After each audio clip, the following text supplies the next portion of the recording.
Putrajaya dan Machang yang kurang ajar. Mesyuarat Majlis Setiausaha Politik Kerajaan Madani menggesa Menteri di Jabatan Perdana Menteri Undang-Undang dan Reformasi Institusi Datuk Seri Azalina Osman Said untuk menggantung tugas Ahli Parlimen Putrajaya Datuk Dr. Muhammad Razzie Mat Jidin kerana berkelakuan biadab. Pengerusinya Datuk Seri Syamsul Iskandar Muhammad Akin berkata perkara tersebut diputuskan dalam mesyuarat yang diadakan semalam. Mesyuarat hari ini sebulat suara membidas tindakan biadab Muhammad Razzie dan pendirian bahawa beliau mesti dihukum atas kenyataan jahat yang dibuat terhadap Perdana Menteri Datuk Seri Anwar Ibrahim. Seterusnya, keengganan beliau mematuhi arahan yang dipertua Dewan Rakyat di dalam Parlimen sewaktu sesi penggulungan kajian seperpenggal KSP Rancangan Malaysia ke-12 RMK-12 malam. Katanya dalam satu kenyataan pada Rabu di Petik Sinar Harian. Sebelum ini, Dewan Rakyat kecoh apabila Muhammad Razzie bangkit meminta Speaker Tan Sri Johari Abdul mengarahkan Anwar menarik balik kenyataan yang didakwa sebagai sangkaan jahat terhadap dirinya. Mengulas lanjut, Syamsul Iskandar berkata Muhammad Razzie boleh membuat usul sekiranya tidak berpuas hati, namun arahan yang dipertua Dewan Rakyat telah tidak dihiraukan sehingga kan mengganggu sesi penggulungan. Adalah amat menjengkelkan apabila seorang bekas Menteri Kanan gagal menghayati prinsip rukun negara iaitu kesopanan dan kesusilaan. Tindakan biadab Muhammad Razzie yang ditunjukkan kepada seluruh negara tidak wajar dibiarkan begitu sahaja, ujarnya. Muhammad Razzie mengarahkan Anwar menarik balik kenyataan yang didakwa sebagai sangkaan jahat terhadapnya sehingga berlakunya perbalahan. You boleh gelak Putrajaya kerana you buat perkara itu. Masa pentadbiran you buat kerja itu, kata Anwar. Kekecohan berlarutan lebih setengah jam apabila pemimpin-pemimpin pembangkang turut bangkit mempertahankan Razzie. Sesudah itu, Johari meminta Anwar memberi penjelasan berhubung kenyataan yang dibuat namun gagal memuaskan hati pembangkang.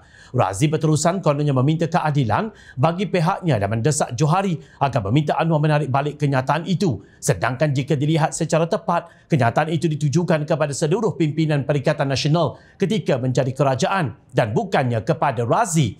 Muhammad Razzie yang juga bekas Menteri Kanan Pendidikan berkata setelah mendengar kenyataan Anwar itu, beliau hanya mahu mempertahankan maruah selain menyifatkan pantang dengan manusia yang tidak jujur. Jadi bila dengar perkara ini, saya pantang orang yang tidak bercakap benar dan akan mempertahankan maruah saya. Atas dunia ini saya tak takut dengan sesiapa kecuali Allah Subhanahu Wa Taala. Sebab itu saya bangun untuk mempertahankan maruah, meminta supaya Anwar menarik balik tuduhan beliau terhadap saya. Katanya menerusi hantaran video berdurasi 2 minit 58 saat di Facebook. Dakwa Muhammad Razzie, Anwar telah memutarbelikkan kenyataan dengan mengatakan beliau tidak maksudkan Ahli Parlimen Putrajaya. Sebaliknya, pemerintahan sebelumnya. Apa yang putar belik? Kami rakyat biasa yang tidak cerdik pandai pun boleh memahami maksud sebenar kenyataan Anwar itu.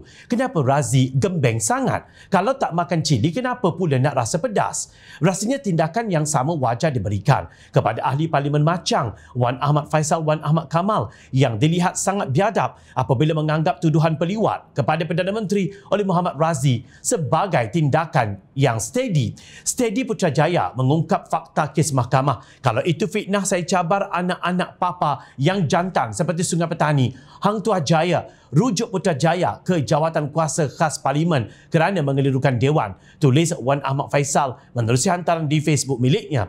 Sebelum itu, Ketua Pemuda Parti Pribumi Bersatu Malaysia Bersatu berkenaan turut memetik kenyataan kontroversi Razzie. Saya yakin tambun peliwat, tulis Faisal kembali.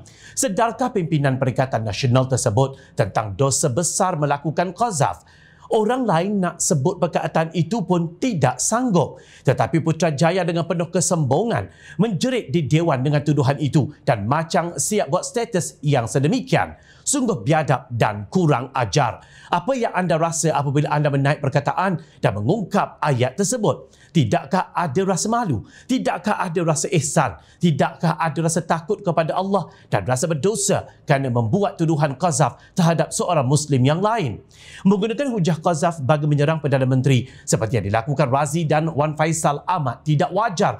Malah sekali lagi saya sebutkan, kurang ajar. Seeloknya pemimpin blok pembangkang mendapatkan tarbiyah daripada Presiden PAS Tan Sri Abdul Hadi Awang mengenai isu qazaf ini. Bukankah beliau seorang ulama muktabar seperti yang didakwa atau hanya ulama cap kaki tiga? Malangnya nasib pengundi di Machang dan Putrajaya memilih dua ahli parlimen yang hanya berlevel murahan dan hina sebegini. Kesian tengok ustaz-ustaz PAS terpaksa menanggung perangai buruk orang bersatu. Ini sahajakah taraf raka sekongkol kalian yang kononnya ingin mengangkat martabat Melayu dan Islam? Sembang.